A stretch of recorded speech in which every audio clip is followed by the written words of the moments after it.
Sometimes Forex trading is a wild and woolly place to be. That's why Hugh's here, to pose your questions to Walter, the naked Forex guy. Hugh's got questions and Walter's got the answers. Here at the Truth About FX podcast.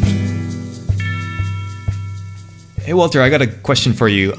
What if somebody wants to backtest and they understand the importance of backtesting, but they just go so slow that it's frustrating for them because they can't get enough data? How would you recommend they move forward? Okay, so there's a couple of suppositions in there.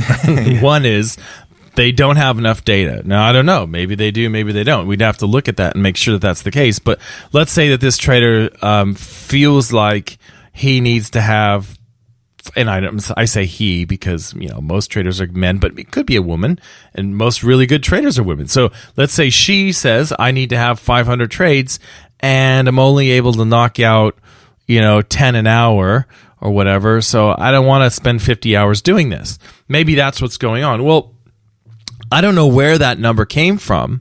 There's a point of diminishing returns in statistics. Usually what happens is, it depends on what the question is.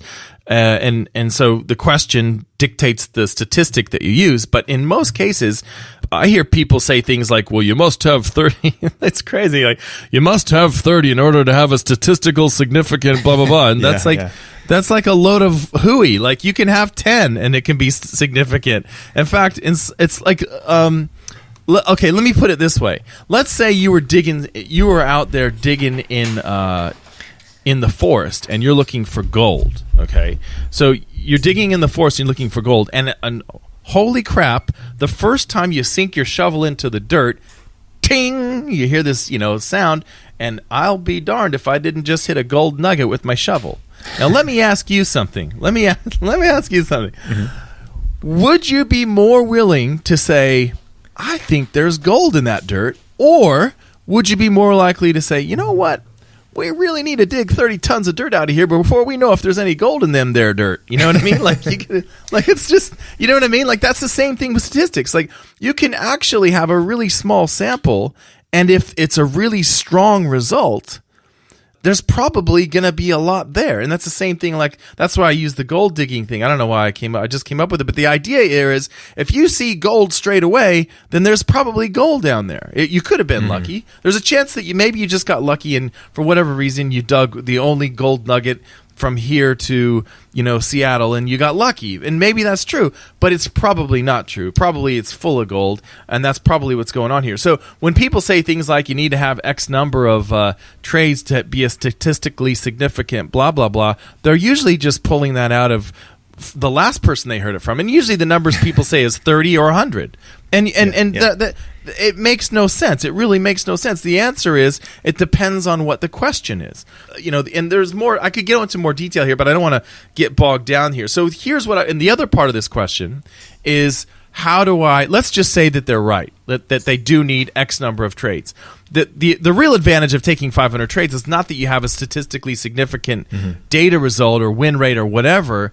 It's more that you've built confidence in the system and you have all these trades under your belt. That's really the value. But anyway, we'll move beyond that. We'll go, okay, let's say that this person's right and she does need 500 trades or whatever the number is, and it's really taking a long time to do that. Well, what you might do then is just make sure that you reward yourself along the way. So you do something like, every time you get your 10 trades, do something nice for yourself. Buy yourself a mango, or a coffee, or whatever you like to do, or go to the movies or whatever, and chunk it out.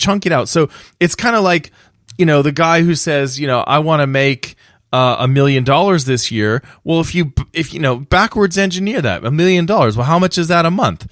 It's like, what is that? Like 87,000 a month or whatever it is. And you work it out, and then you work it out to the day and whatever. Same thing with the 500 trades. If you want to do 500 trades between now and Christmas, you work out how many days there are, how many days of the week are you actually going to back test, how many hours can you do it, and you just chunk it out into little bits and reward yourself along the way so you can get to that overall goal. That's what I would recommend. But again, I don't really know what the reasoning is here and why this, it could be that the strategy doesn't have a lot of signals, and so that's why the person is so frustrated, because you have to spend a lot of time on Forex Tester and getting few trades in return, and that could be the case. And that's just going to mean that you're going to have to chunk it out into a bunch of sessions and make sure that you reward yourself as you go. The other reason, of course, could be because this person feels like that they need more trades to get some real data, and that may or may not be true. So I don't know if that helps. Does that make sense, or is it? Do you think there's something else to that question? Yeah, no, that totally makes sense. I think it is about the expectations and not necessarily the absolute speed or the number of trades. Yeah, and you'll see it settle down too. Like as you go, you'll have 20 trades under your belt, then 50, then 100, and what you'll see is the numbers should start to settle down. So like in the beginning, you might think, oh wow, this has a 65% win rate, and after 20 trades, and then after 50 trades, you go, oh, it's going to be like a 55% win rate, and then after 100 trades, you go, oh yeah, it's going to be about a 56% win rate. And then after 200 trades, you go, yeah, it's about 55.9, and you sort of kind of work it out as time goes. It becomes pretty obvious what's going on there, but it takes time to get there. And just reward yourself. I think sometimes we focus on what we don't have or where we're not, when we can just look back and go, wow, I've done this much already, and that can be very valuable too, just knowing that you've been able to get that far, that as far as you have come, and don't focus on the whole, focus on how far you've come, and reward yourself for that, because you're almost there, and I wouldn't worry about the fact that you still have another 300 trades to go. Look, you've already done 200, you're almost halfway there. That's great. So that's what I would do. Okay, cool, great. Well, thanks for that, Walter. That was very helpful. Thanks.